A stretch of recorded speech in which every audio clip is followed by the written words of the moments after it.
హైదరాబాద్లో బీజేపీ నేతలతో జేపీ నడ్డా సమావేశమయ్యారు. పార్టీ సభ్యత్వ నమోదుపై నేతలతో చర్చించారు.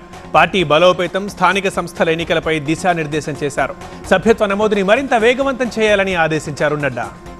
అండ్ సెకండ్ హెడ్లైన్, చెరువులు నాలాల్ని రక్షించడం హైడ్రా లక్ష్యమన్నారు రంగనాథ్. హైడ్రాపై తప్పుడు ప్రచారం జరుగుతోందన్నారు. అక్రమ కట్టడాల్ని మాత్రమే కూల్చివేశామన్నారు. హైడ్రా కారణంగా ఎవరూ ఆత్మహత్యలు చేసుకోలేదన్నారు. అండ్ థర్డ్ వన్, తిరుమల లడ్డూలో కల్తీ నెయ్యిపై విచారణకు ఏపీ ప్రభుత్వం ఏర్పాటు చేసిన సిట్ విచారణ మొదలుపెట్టింది. సిట్ చీఫ్ త్రిపాఠితో ఎస్పీ సుబ్బారాయుడు సమావేశమయ్యారు. కాసేపట్లో టీటీడీ ఈవోని సిట్ బృందం కలవబోతోంది. ఫోర్త్ హెడ్లైన్, తెలంగాణ ఈఎన్సీపై కాళేశ్వరం కమిషన్ ఆగ్రహం వ్యక్తం చేసింది. సీక్రెట్ ఫైల్స్ విషయంలో జస్టిస్ పీసీ ఘోష్ సీరియస్ అయ్యారు. తప్పుడు సమాచారం ఇచ్చినందుకు చర్యలుంటాయన్నారు. మళ్లీ రావాలంటూ విచారణని మధ్యలోనే ఆపేశారు ఘోష్. ఇక ఫిఫ్త్ హెడ్లైన్, జమ్మూలో జరిగిన సభలో బీజేపీ పాలనపై విమర్శలు చేశారు ప్రియాంక గాంధీ. లెఫ్టినెంట్ గవర్నర్ పాలనలో జమ్మూ కాశ్మీర్ ప్రజలకు న్యాయం జరగదన్నారు.